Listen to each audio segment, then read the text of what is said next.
नमस्कार। आज घरमा यसो छुट्टीमा आएको थिएँ कि अनि मकै त एकदमै राम्रो भएको रहेछ। तर मकैमा चाहिँ यसरी पुरा किराहरू परेको रहेछ है। र त्यसले गर्दाखेरि हेर्नुहोस् त है, पुरा किराहरू परेको छ है। यसरी किरा परेको छ। लास्ट इयर पनि यसरी किराहरू परेको थियो। यहाँ हेरिहाल्नुहोस् है, पुरा किराहरू परेर यसरी पातहरू यसरी खाइरहेछ, यसरी खाएको छ है। र प्राय त त्यति साह्रो त लागेको छैन, र पनि प्राय बोटहरूमा चाहिँ यसरी किरा लागेको छ। त्यसले गर्दा चाहिँ आज यो एमआई लाइफको कम्पनीको मैले यहाँनिर एमआई बिर स्प्रे गर्दैछु है। र के कस्तो हुन्छ तपाईँले हेर्दै जानुहोस्। यसरी भिज्ने गरेर अलि यो किरा लागेकोमा चाहिँ यसरी भिज्ने गरेर हाल्नुपर्छ। यहाँ एमआई प्लस पनि हिट गरेको छु, किनभनेदेखि एमआई प्लस यसमा लगाएको छ भने चाहिँ यसरी यो दबाई जति छ यो पुरै टालिदिन्छ नि त। अनि एकछिनमा पानी आउँदा पनि केही फरक नपर्ला है। यसरी एमआई बिर लगाउँदैछु म चाहिँ मकैमा।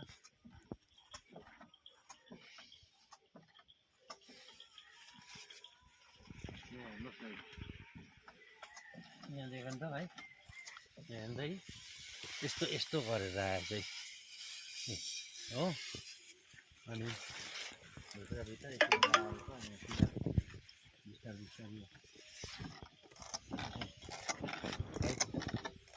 जान्छ होला। लास्ट इयर त पुरै क्लियर भएको थियो।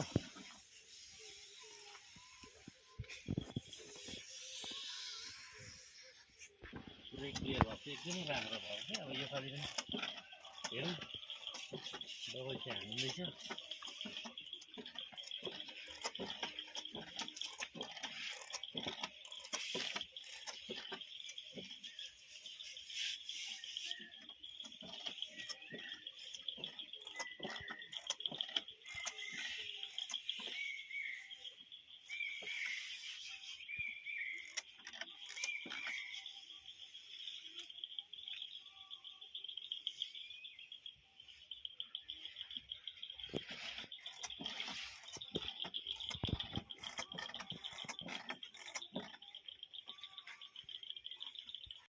र प्राय सक्नु आँट्यो।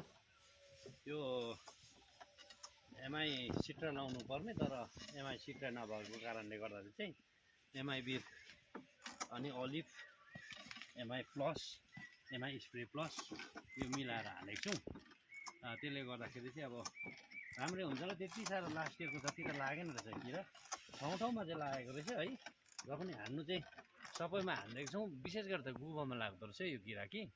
त्यो गुबामा लागेकोले गर्दाखेरि चाहिँ त्यो गुबा चाहिँ मजाले भिजाउनु पर्ने रहेछ। अनि लास्ट इयर त एमआई सिक्सा हान्ने जस्तो लागेको थियो। योपालि चाहिँ अब एमआई बिर हान्दैछौँ है। एमआई बिर हानेर अब के कस्तो हुन्छ यसको फेरि देखाउनेछौँ है। र अस्ति रोपेको हाम्रो यहाँ मुलाहरू यस्तो भएको छ, एकदमै राम्रो छ भएको छ मुलाहरू है।